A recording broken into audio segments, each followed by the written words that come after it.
www.bre.go.th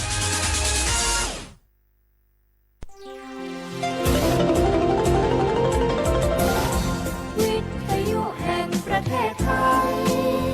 ให้ความรู้คู่ความสุข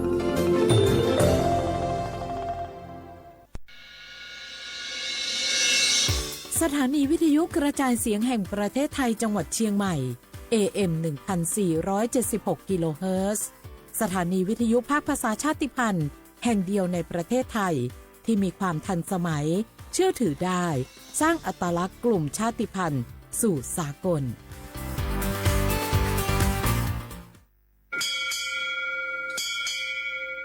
โอบูดะจ้า โอมิโชเปอร์ เหมอซุงคา ป๊อกว่า เนาะจง อุดูธรรมา สถานีวิทยุภาษาชาติพันธุ์แห่งเดียวในประเทศไทย ทันสมัยเชื่อถือได้ แล้วพบกันที่สวทเชียงใหม่ AM 1476 กิโลเฮิรตซ์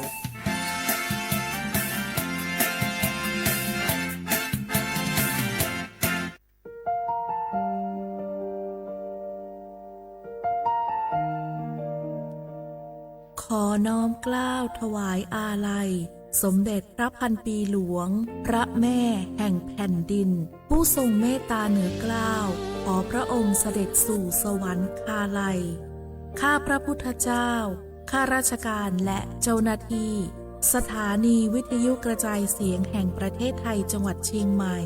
กรมประชาสัมพันธ์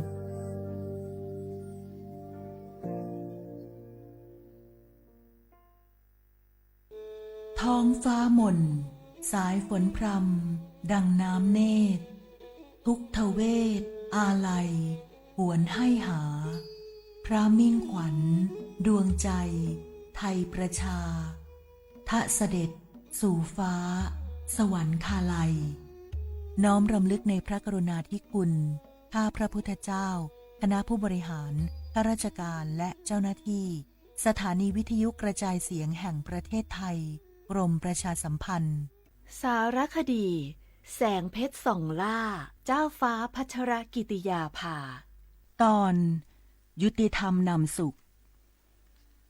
ในฐานะที่ทรงสำเร็จการศึกษาด้านกฎหมายและทรงเป็นอัยการสมเด็จพระเจ้าลูกเธอเจ้าฟ้าพัชรกิติยาภานเรนทิราเทพยวดีกรมหลวงราชสารินีสิริพัฒน์มหาวชรราชธิดาทรงให้ความสำคัญกับหลักการความยุติธรรมเป็นอย่างยิ่งทรงมุ่งมั่นที่จะพัฒนาวงการกฎหมายให้เป็นที่พึ่งของประชาชน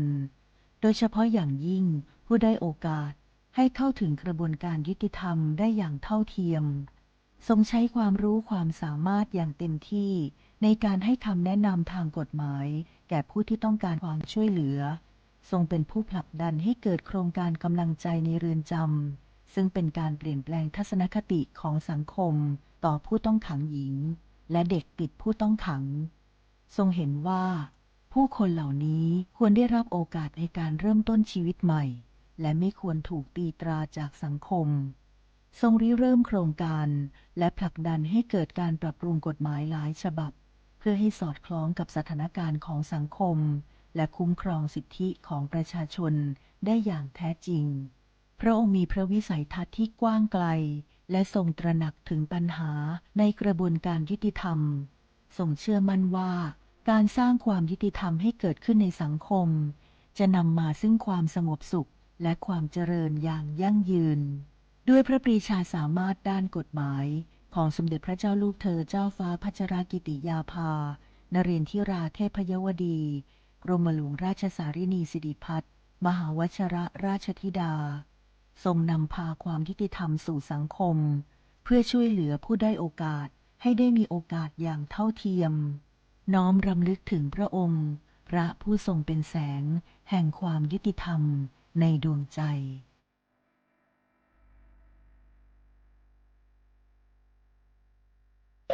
เมื่อโชคชะตากำหนดให้หญิงผู้บริสุทธิ์กำเนิดขึ้นจากปฐมบทแห่งความรักอันยิ่งใหญ่การพลัดพรากการต่อสู้และบทพิสูจน์ความจริง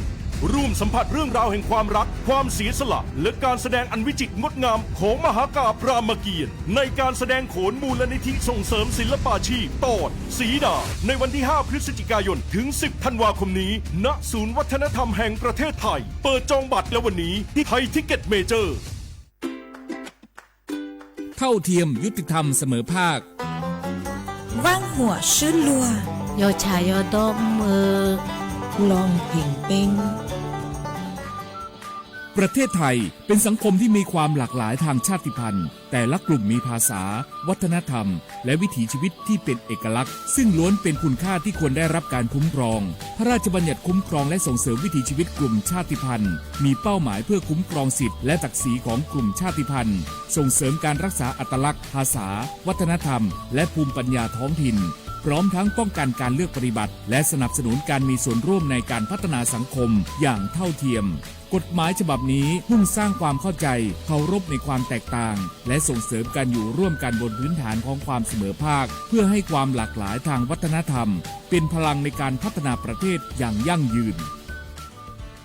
ดื้อหยอบผักแก้หล่อซาแต่ผัดโดผัดชิหล่อซาบา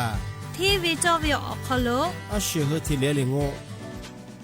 ประสานสืบค้นติดตามข้อมูลเพิ่มเติมที่ศูนย์มนุษยวิทยาสิรินธรองค์การมหาชนกระทรวงวัฒนธรรม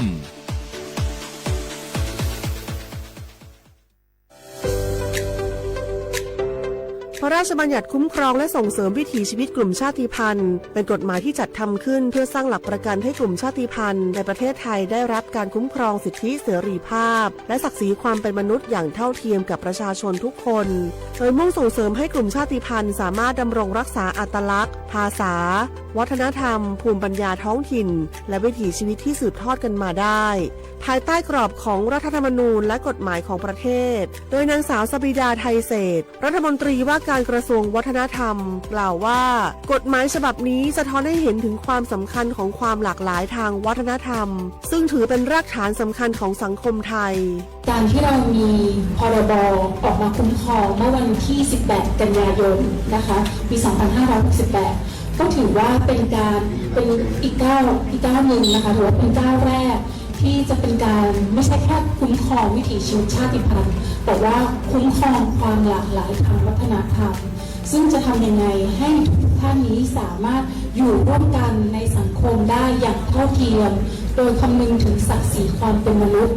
ก็ถือว่าจะมีอีกหนึ่งเครื่องมือในการที่จะปกป้องสิทธิต่างๆและทำให้ทุกท่านนั้นสามารถเข้าถึงสิทธิขั้นพื้นฐานประเทศไทยเป็นสังคมที่ประกอบด้วยประชาชนจากหลากหลายกลุ่มชาติพันธุ์เช่นกะเหรี่ยงม้งลาหูลีซูอาคาและอีกหลายกลุ่มที่มีประวัติศาสตร์ภาษาและวัฒนธรรมเป็นเอกลักษณ์ในอดีตกลุ่มชาติพันธุ์จำนวนไม่น้อยประสบปัญหาการเข้าถึงสิทธิขั้นพื้นฐานการเลือกปฏิบัติหรือข้อจำกัดในการดำรงวิถีชีวิตดั้งเดิมกฎหมายฉบับนี้จึงมีเป้าหมายในการสร้างกลไกที่ช่วยลดความเหลื่อมล้ำส่งเสริมการมีส่วนร่วมและเปิดโอกาสให้กลุ่มชาติพันธุ์มีบทบาทในการกำหนดแนวทางการพัฒนาที่สอดคล้องกับบริบทของตนเอง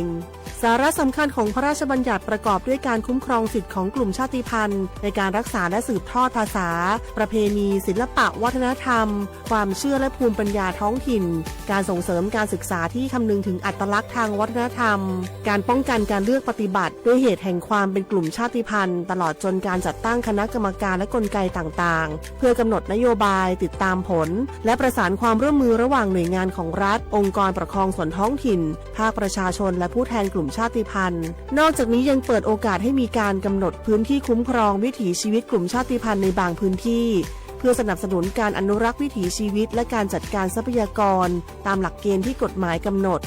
ประโยชน์ของกฎหมายฉบับนี้คือการสร้างความเสมอภาคและลดการเลือกปฏิบัติในสังคมส่งเสริมการอนุรักษ์ความหลากหลายทางวัฒนธรรมและสนับสนุนให้ภูมิปัญญาท้องถิ่นได้รับการสืบทอดสู่คนรุ่นใหม่นอกจากนี้การมีส่วนร่วมของกลุ่มชาติพันธุ์ในการกำหนดนโยบายและการพัฒนาพื้นที่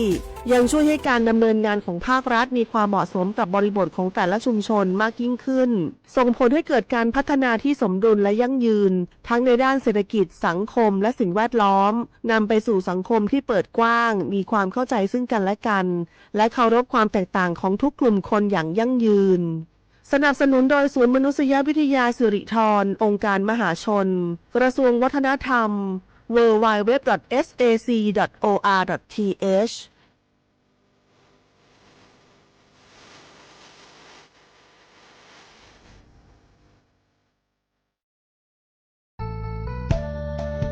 สถานีวิทยุกระจายเสียงแห่งประเทศไทยจังหวัดเชียงใหม่กรมประชาสัมพันธ์ประกาศรับสมัครบุคคลเป็นลูกจ้างเหมาบริการตำแหน่งพนักงานกระจายเสียงภาษาเมียนจำนวน1 อัตราเพื่อเป็นตัวแทนนำข่าวสารร่วมพัฒนาคุณภาพชีวิตชาวเมียนและเผยแพร่วัฒนธรรมท้องถิ่นให้เป็นที่รู้จักผู้สนใจยื่นใบสมัครด้วยตนเองได้ที่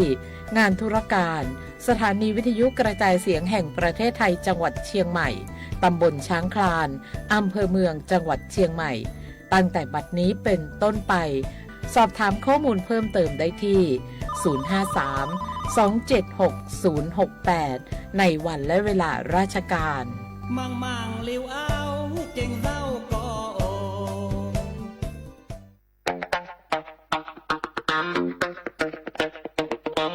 จากอาหารไทยมวยไทยดนตรีไทยไปจนถึงเทศกาลไทยและงานศิลปะไทยวันนี้ซอฟต์พาวเวอร์ทั้ง14สาขากำลังส่งพลังครั้งใหญ่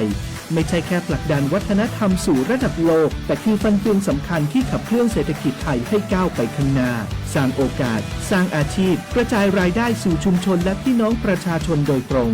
เปลี่ยนต้นทุนทางปัญญาให้กลายเป็นสินค้าวัฒนธรรมนำผลกำไรสู่ประเทศซอฟต์พาวเวอร์ไทยเศรษฐกิจกินได้เพื่อชีวิตที่ดีขึ้นของคนไทยทุกคนสำนักงานประชาสัมพันธ์ที่3กรมประชาสัมพันธ์ทุกคนเร็วๆทุกคนเก็บของเร็วๆแผ่นดินไหวแล้วแผ่นดินไหวเดี๋ยวพี่เดี๋ยวก่อนจะรีบไปไหนเก็บของไปไหนพี่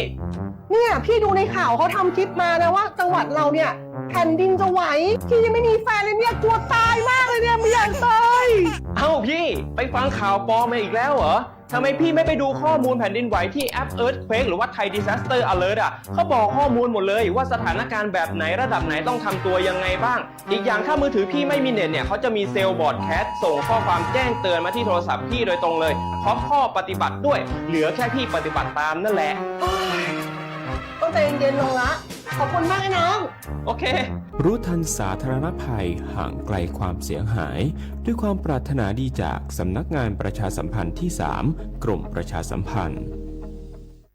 มะเร็งปากมดลูกรักษาได้ถ้าตรวจเจอระยะแรกหญิงไทยอายุ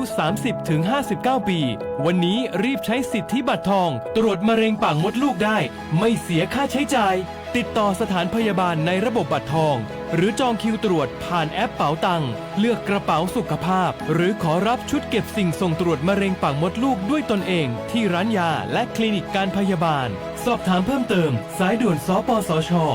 1330ตลอด24ชั่วโมง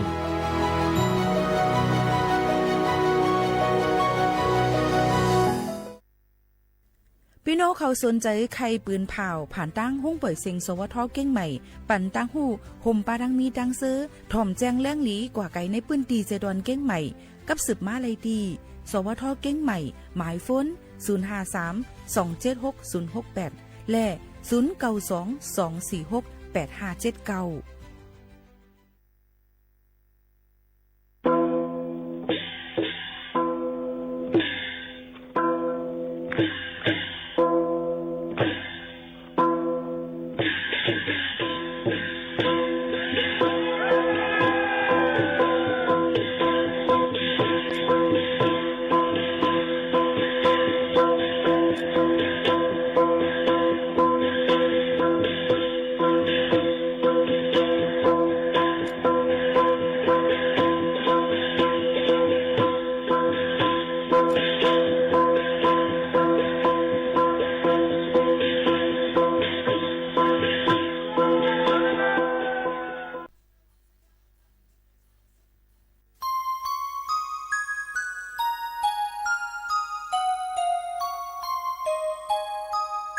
เมื่อเฮาไปมีเงินแต่ในโครงการลงไหนเฮาอ่ำโกตาย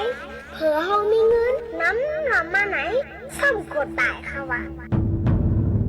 เมื่อไปมีเงินแต่ กินจังหือก็หวานนอนจังหือก็หลับกล้วยกะเผื่อเฮามีเงินค่ะนำมานอนก่อนฮับรับลีลีนอกเฮือนในเฮือนคัดกับซอสหวยใหญ่หวยลงเลี้ยงป้าหมาโมหงลูกบุกกงเสจางลูกเลี้ยงไว้น้ำแค่นั้นอยู่ก็ใจย่างไปไข่นิ้มเยมีเงินน้ำเยเลยไม่ใจน้ำป้องสารถูกไหนย้อนกว่าเงินคำเสเตือนจังมาหลักมาโขนป้องสารถูกไหนอาสังมันจังลูซุ่มซ่อนอยู่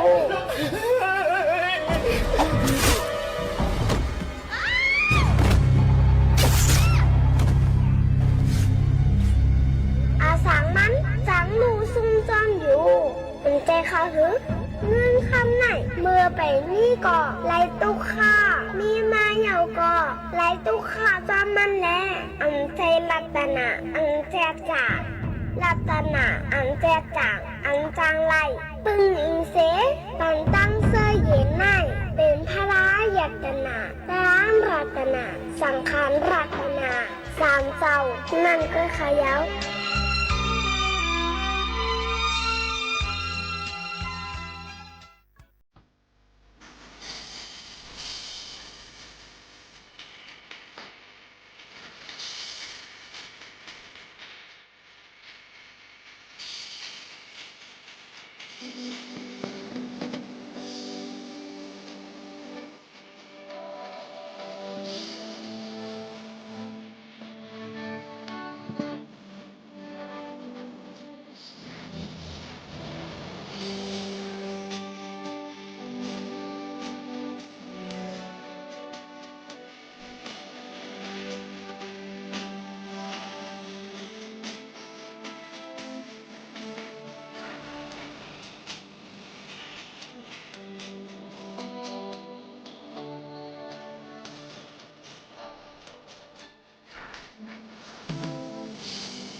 บ่สูงค่ะบ่สูงพี่น้องผู้ยินถ่อมเฮาค่ะกูก็กูก้นตั้งหมดตั้งเสียงค่ะพบทบซ้อมกันที่เนตอนการห้องปล่อยเสียงสวทเก๊กใหม่ AM 147กิโลเฮิรตซ์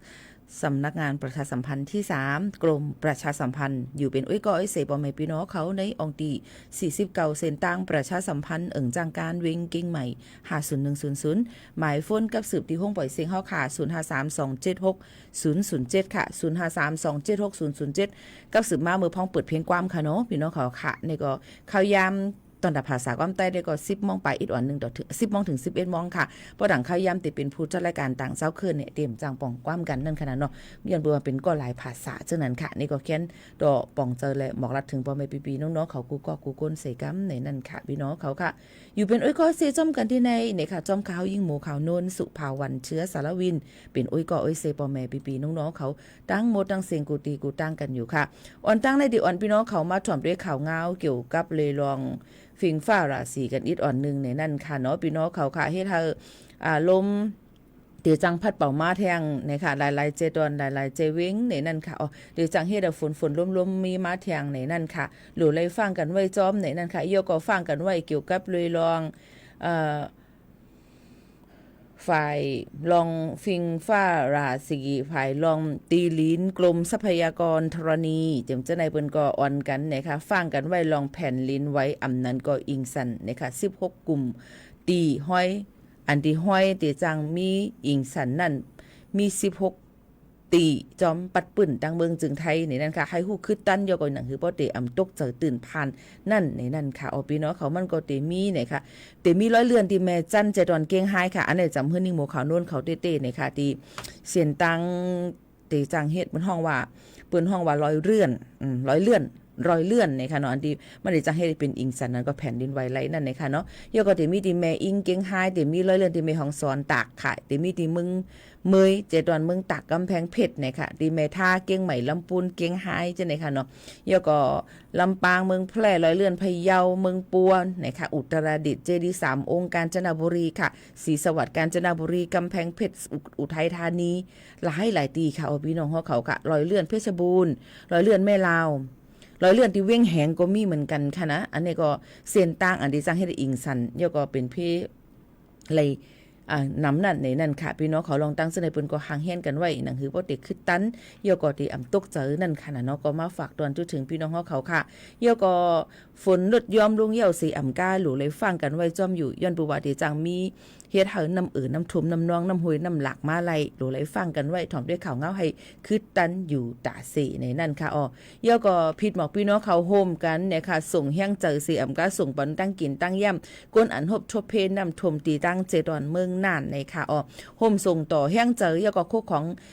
ตั้งกินตั้งเยี่ยมกว่าปันพี่น้องก้นตั้งเมืองน่านไรเนี่ยค่ะนั่นคือเขาค่ะสังเจอว่าผู้เลยเผยเคยเหตุการณ์ตั้งหลีกุโสส่งยินเมียงพี่น้องอันหบทบเพน้ำท่วมน้ำนองนั่นเอามาได้เป็นน้ำกินเอามาได้เป็นตั้งกินแห้งอันกินไรกำเหลวนั่นก็หลีเหมือนจังปลาแอบ5ก็ซอยออกต่อ5จำเจ้าไหนค่ะเนาะ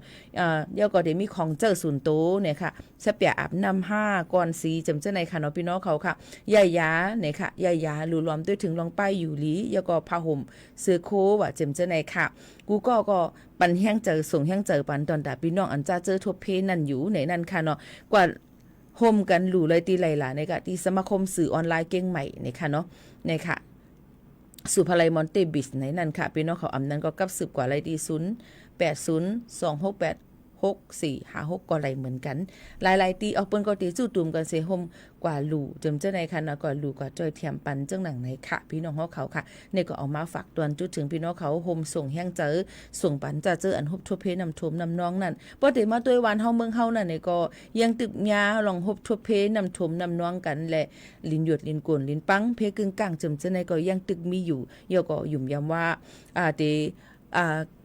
อ่ำฮบทบยาเพน้ำในนั่นค่ะยก็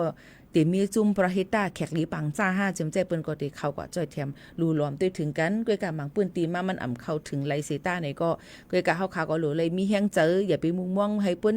ก้นต่างที่ดังสีเหรียญมาให้มาจ้อยเฮาคาก้วยแนวคาก็หลูเลยลูกจื่นขึ้นมาครึ่งปองเฮามันดีเซออนกว่าเที่ยงต่อสู้กว่าไลเที่ยงซึ่งหนังในค่ะพี่น้องเขาค่ะ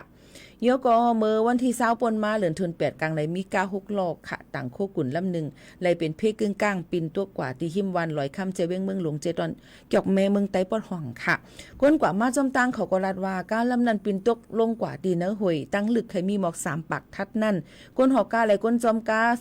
บนหอสเปียมันนั่นขนาดเนาะเป็นก้นหนุ่มอายุยังเล็กตั้ง2ก้นนั่นมุนกามดีหนามเป็นสังลงหลังหมัดเจ็บอิดออดกุ้ยเนี่ยนั่นค่ะกุ้ยกาโคกุนอันเขาต่างมาเจอนั่นแต่ก็เฮตกลงลู่แล้วหมักมือลงกว่าเซ็งลองลู่ลองซุ่มก็อัปเดนำไว้อยู่แต่เดจันขึ้นกาขึ้นเนื้อกุ้งนั่นก็อย่าผึดเซเตเลยใจเข้ายามเตะในนั่นค่ะเมื่อก้นจอยแถมเขาล่วงกว่านั่นโหกายยังตึกออกไอ้กวนไฟอยู่คาดล่ามว่าเครื่องจักรอินเจียการนันเตลูกกว่าเนี่ยค่ะที่เป็นเพศกึ่งกลางนั้นมีเนื้อเส้นตั้งหลงลูกตีเว้งเลยกว่าเมืองกุดข้าวตั้งไก่แลไหลตอกต่างโคกุ่นตั้งน้ำตั้งนักเฮเส้นตั้งก็อ่ำดีแลไหลฟังสติเสหอกว่าเต้ๆในนั่นค่ะอันนี้ก็อีลูมองเจอจอมในนั่นค่ะนกกาลองตั้งเจอในไผก็อำแค่ให้มันเกิดขึ้นไรนั่นค่ะนะเนาะในก็เอาข่าวเงาลองหนึ่งมาฝากตอนทุกถึงพี่น้องเขาเทียงจึงหนังในเทียงกำหนึ่งค่ะบ่แม่ปีน้องๆเฮาเขาค่ะหรือเจอถ่อมด้วยเพียงกว่ามันโหถูกเจอกันก่อนคณะจ่องขึ้นมาโอ้จอมกันเทียงกำหนึ่งค่ะว่าเมื่อในติมีข่าวเงาลองอีสังเทียงยก็ติมีเกี่ยวกับลองข่าวเงาลองวัดไว้สีของลูกอ่อนอันที่เปิ้นตียอบกันอยู่คือใหญ่ๆนั่นที่เป็นจังหือในนั่นค่ะเฮาขาไปมาสืบถ่อมจ้อมกันเที่ยงตาเหลียวในอ่อนกันหรือเจอถ่อมด้วยเพียงความหวานหูถูกเจอย้อนว่ามื้อนี้เป็นวันอาทิตย์มันก็ได้ไล่ลือกันมันก็ได้อำไล่ลือซึ่งหือก็ลีค่ะเอาเพียงความมายดยาเจอปันพี่น้องเขาลุยตั้งเพียงความมันได้ชื่อว่าเส้นตั้งเนี่ยลาวหนุ่มหอมไล่พ้อยหนุ่มเสือห้องไว้มาสืบยินถ่อมจ้อมกันค่ะ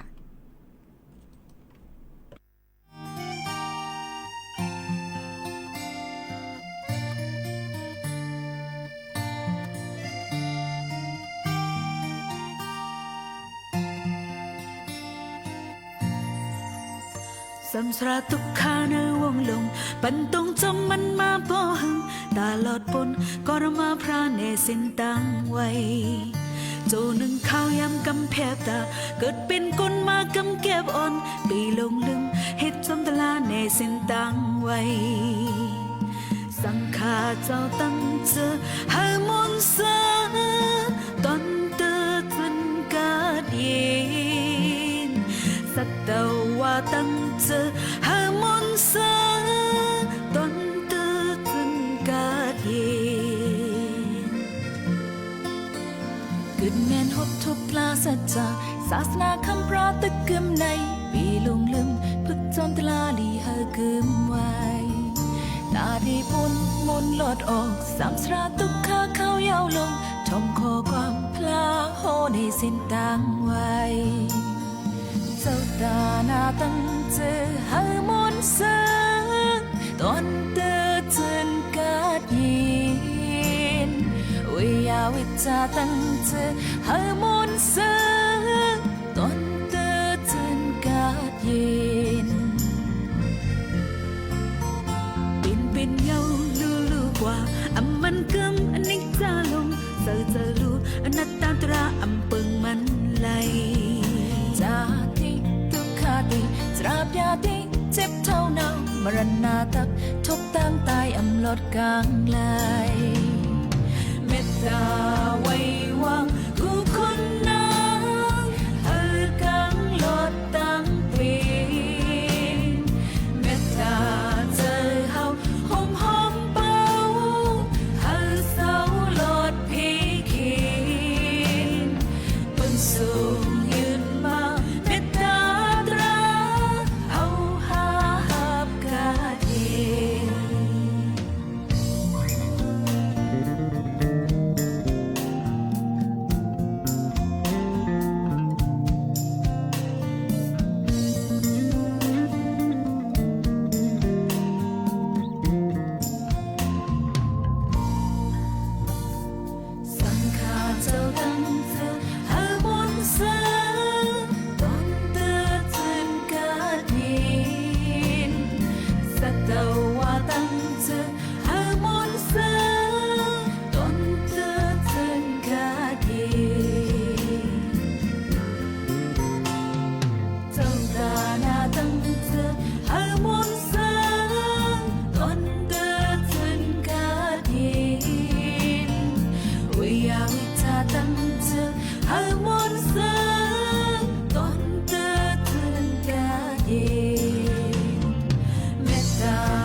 อ๋อค่ะนี่ก็เป็นเพ่งความอะไรซื่อว่าเซนตั้งในค่ะเราหนุ่มหอมแลพ่วยหนุ่มเสือห้องไว้ค่ะเนาะมาฝากตอนทุกถึงกันให้มีลงตังกระจืนเย็นเจอกันในนั้นค่ะคุณเนาะค่ะเกิดเป็นลู่หนาวตายกว่าในค่ะอ่ำรอดกลางรอดไรเสปอกก้วยกาซึ่งหือก็ดีในนั้นค่ะมันอยู่ที่เฮาขาหมอไปลึกไปเส้นตั้งอันที่มันหลีไปเส้นตั้งอันที่มันเป็นเส้นตั้งสายกลางอ่ำให้อ่ำกึ่งกว่าตั้งไรในนั้นค่ะเฮาค่ะก็รู้เลยหมอปล่อยว่างจอมในนั้นค่ะนะมาฝากตอนทุกถึงกันในวันเมื่อในค่ะเฮาค่ะมาถ่อมด้วยแทงในค่ะพี่น้องเขาเลยลาดกว่าเกี่ยวกับเลยลอง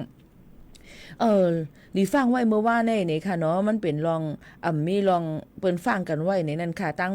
ปอดจานอำนั้นก็ผักไตตั้งเมืองจึงไทยนั่น3เจดอนหลายๆตีนั่นค่ะนะ3ใจแดนตั้งผักไตเจดอนมือวันที่22เดือนธันวาคมป่นมานั่นเลยค่ะเนาะมันก็สิมีลองมันเป็นลองสุกซักอ่อนๆกันไว้ในนั่นค่ะเดี๋ยวเอาข้าวย่ำ 8:00 นถึง 10:00 น50นาทีนั่นหบทบหันมีเศร้าเก่าลองเป็นเพอยู่เศร้าเก่าปอกกำในนั่นค่ะนราธิวาสอยู่เศร้า2เหตุการณ์เนี่ยค่ะตียะลาแทง4ปอกปัตตานีแทง3ปอกในนั่นค่ะพี่น้องเขาค่ะลองตั้งชื่อในย้อนเพราะว่ามันไปมีลองมันกึ้มบางทีก็เป็นเพใหญ่ลงเฮ็ดเฮาฟังกันไว้เพิ่นก็ฝากฟังไว้เฮากนหวานกนเมืองเฮาฟังอยู่ฟังกินกันจอมอันอยู่ทั้งปอดจานผักไตนั่นในค่ะเนาะพี่น้องเขาค่ะบ่เป็นความไตว่าปอดจานบ่เป็นความไทยหรือว่าผักไตนั่นค่ะเนาะพี่น้องไตเฮาค่ะจะซื้ออันอยู่เซาถังทั้งปุ่นดังนราธิวาสยะลาปัตตานีจำจะในก็รู้เลยฟังกันไว้ถ่อมด้วยข่าวเงากันนิดอ่อนนึงในนั่นค่ะย้อนบ่ว่าเป็นมีลองว่างหมากว่าหมากตกหมากแตกว่าจำจะในค่ะเป็นเฮ็ดลองอันเป็นลองรถพี่จำเจ้าในหลายๆองตีจ้อมกันกำเลี้ยวในลองตั้งเจ้าในค่ะก็ย้อนฝากฟังไว้ปันพี่น้องเขาเนี่ยค่ะให้ฟังอยู่ฟังกินกันจ้อมในนั่นค่ะเอาลองตั้งเจ้าในก็ลำลองเหมือนกันในนั่นค่ะเขาข่าวเลยฟังไว้ถ่อมข่าวเงาให้คึดตันอยู่แต่สิยกกำในจอมพ่องลงตั้งเมืองจึงไทยนายอนุทินชาญวีรกุลค่ะก็ได้ลงปืนตีมาหลู่รวมด้วยถึงลองเพนำโถมตั้งเจตอนเมืองนั่นในค่ะเนาะพี่น้องเขาค่ะในวันเหมือนไหนค่ะพี่น้องเขาค่ะก็เดี๋ยวมาดูล้อมด้วยถึงเสียมกะเดี๋ยวมาจอย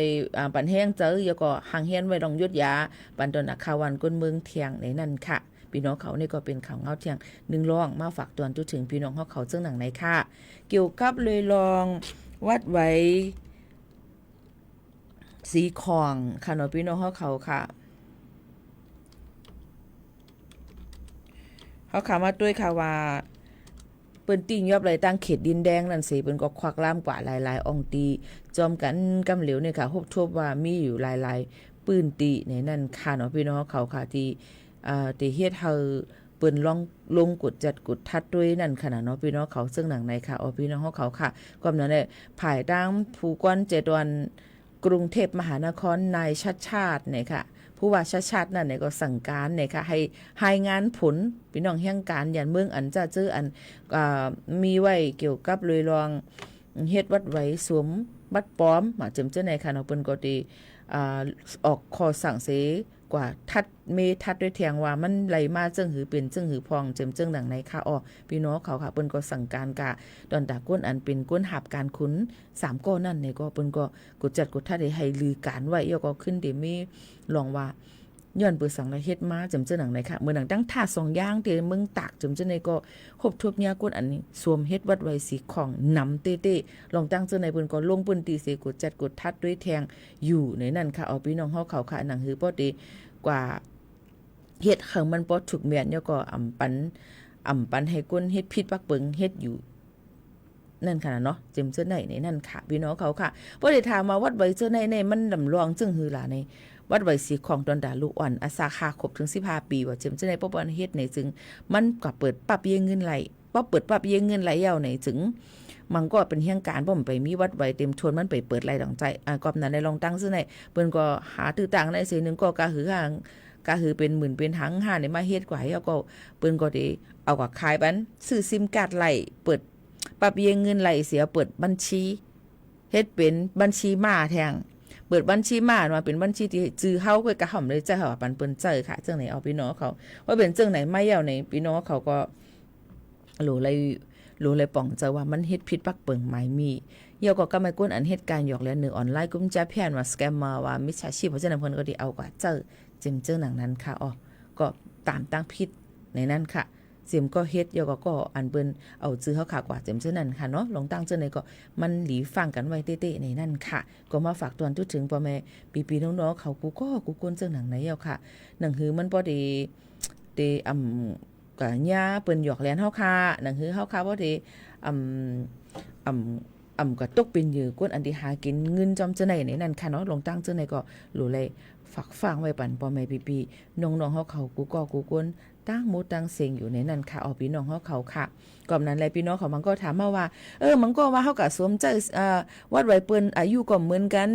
อันนั้นก็เปิ้นกันแต่มันผิดท่านี่เพราะว่าก็ใจจังไหนมันตื่นผิดอยู่แล้วค่ะมันตื่นผิดปักเปิงหมายมีเนี่ยค่ะเนาะมันก็ว่าอยู่กว่าให้นั่นน่ะหันเปิ้นว่าหังมาเดี๋ยวจังไหน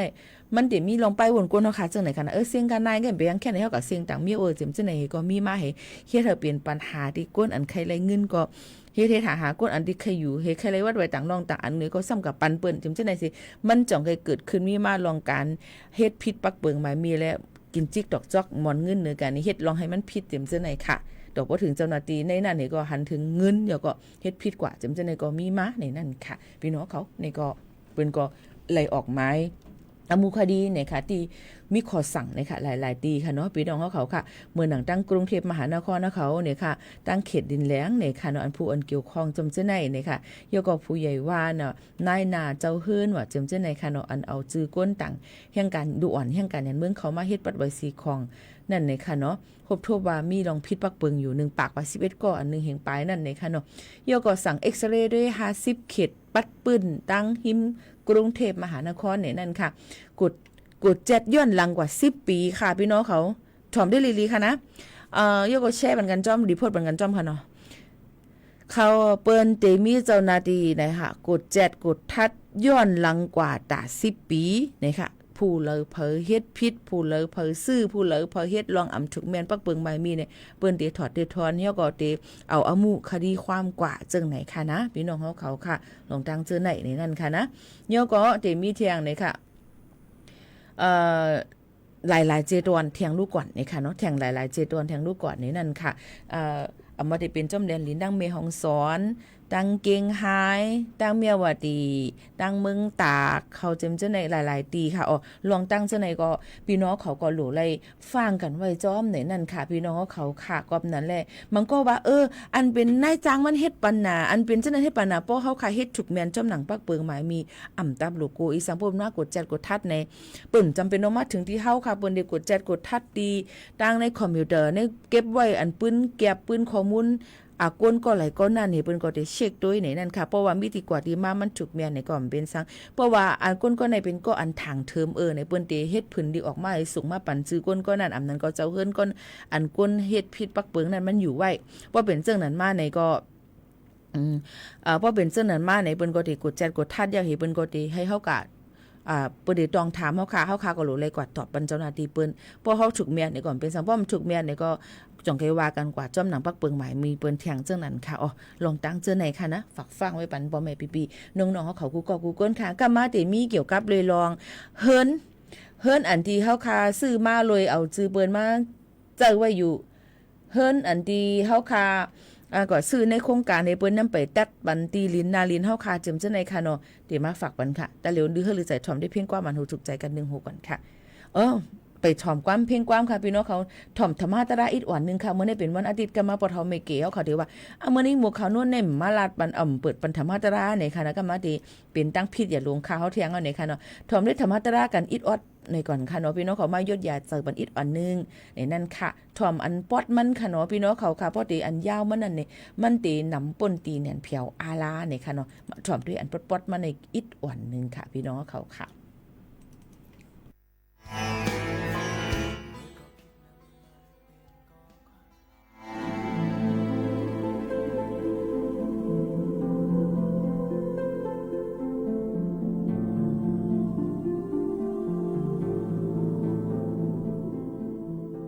ส่วนตายามเหนียวข้ามานับยำถือเจ้าคิงเจ้านายยิ่งใจพวมีพี่น้องตั้งสิ่งสิแลเขาขาดติมาพัดโหถ่อมยินตราเจ้าลีหู้กลุ่มพวมีก้นเท่าวันไหนที่ข้าโ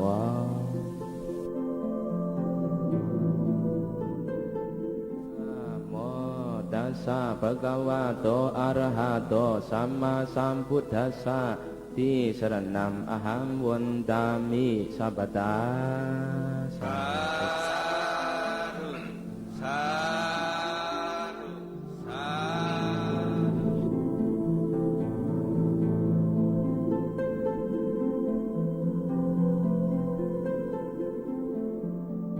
การ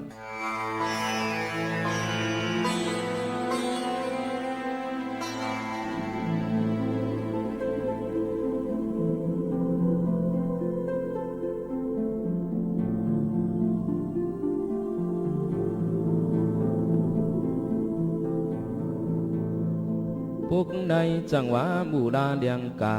ข้าตักสืบมีไข่ยาวเจือนลูกไข่วาหยาบมังตับเดายาสากสีเงาบูดามีอยู่ปันกับเผาหาไข่ยาวตัวดูมังปันลูกเผาหลันมันก้อยหูตังสื่อตังสันการงานอำเฮดำปวงก้อยหูดาวทวงกลางคำกลางคืน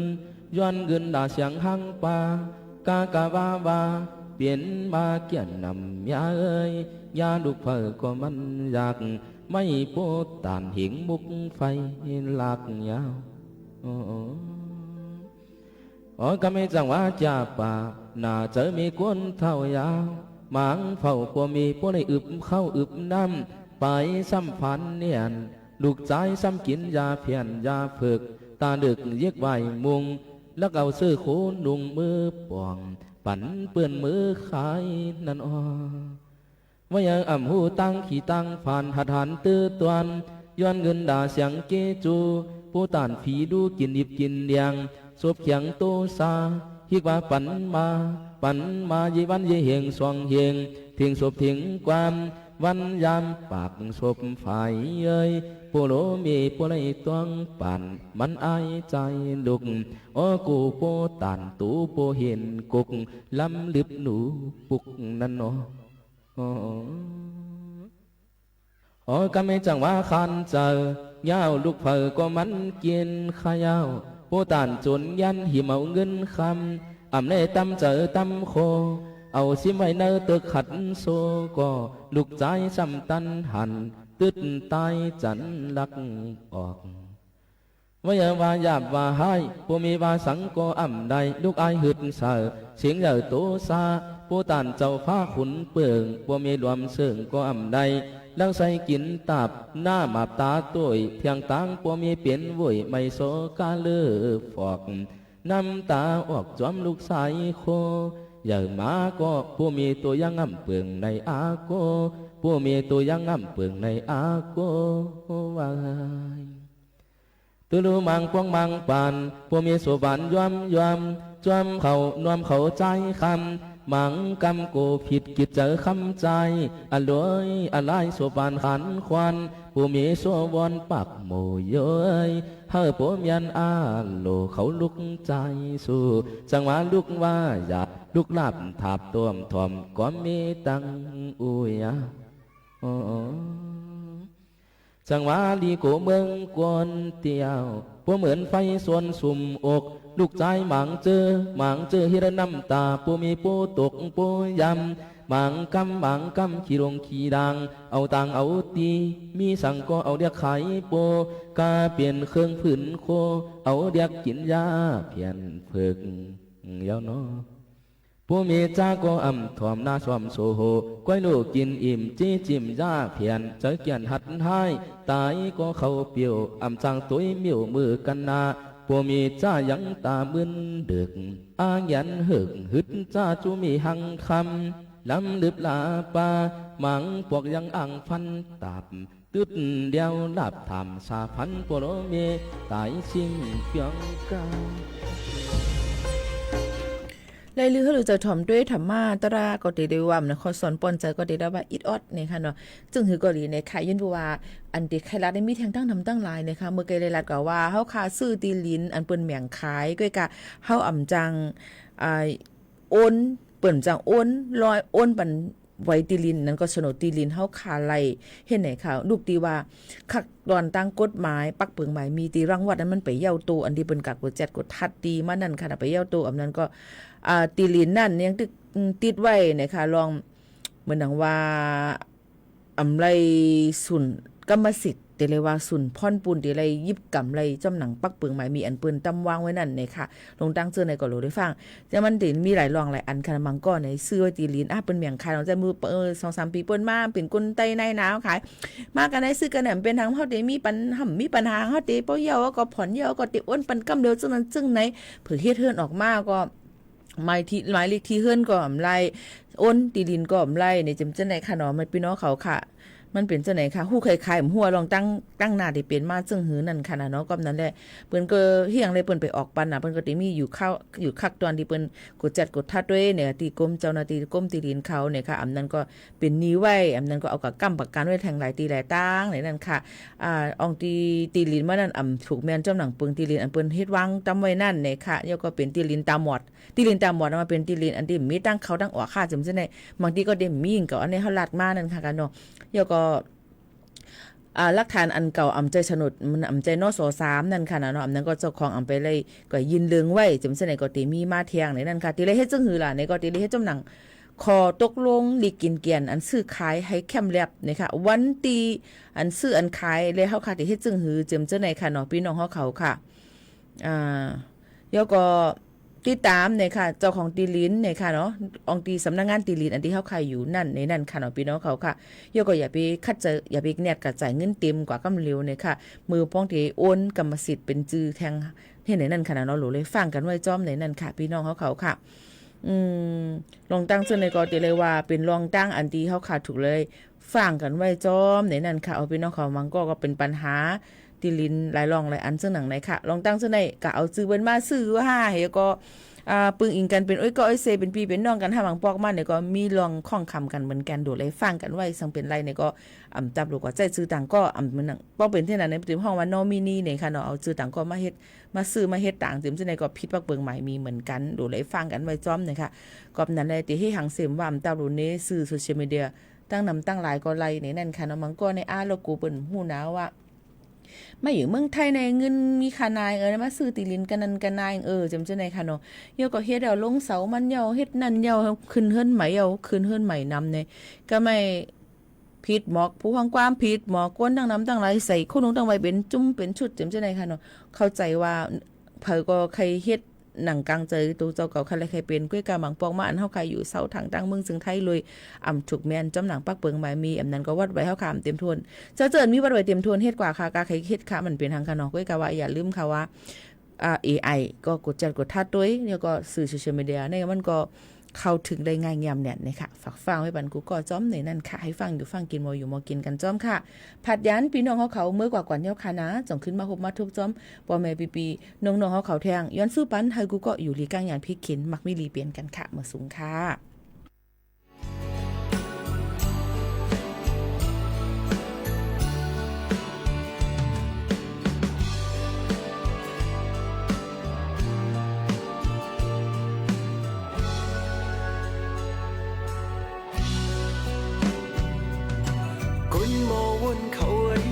hơi mặn lù phơ khiêu mơ liều quấy tôi mắn mơ là có dân tức dù chóm lô mắn đi qua tốt đi lời này nó bỏ anh nương lấy tốt thương linh tì xăm nhà tin phơ diện cậu bị má yên mây dàiตีลัดไหลเคยเป็นตีลึกตีอยู่ตีกินเป็นเจอก้อยก็สมีเลยมีตีเพอนอต้นเสว่ามือไม่ยังตึกเขียวอยู่ผิวลองจอมแกลมอยู่ก้นมอคนเขาไอ้ตัวให้หาลูอันเป็นลองตั้งเจอนั่นยังตึกเป็นไหนกูมันตีกว่าตกตีเลยไหนนอตอน สิว่าเมื่อไม่เขียวปิวจอมแก่ลมเป่าเก่าปีมายินเฮอใจ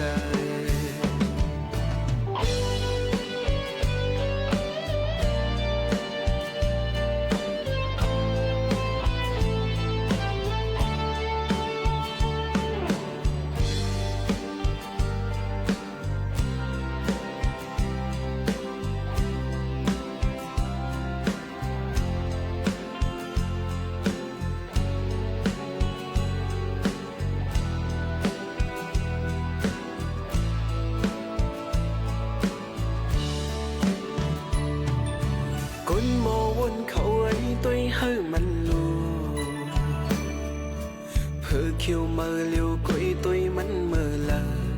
có dân tức dù chóm lô mắn ti qua tốt ti lời này nó bỏ anh nưng lấy tốt thương linh ti xăm nhà tin phở dìm câu bị má yên mây trời phở ti lát lấy âm khởi bên lông lực tiอยู่ตีกินเฮอเป็นเจอ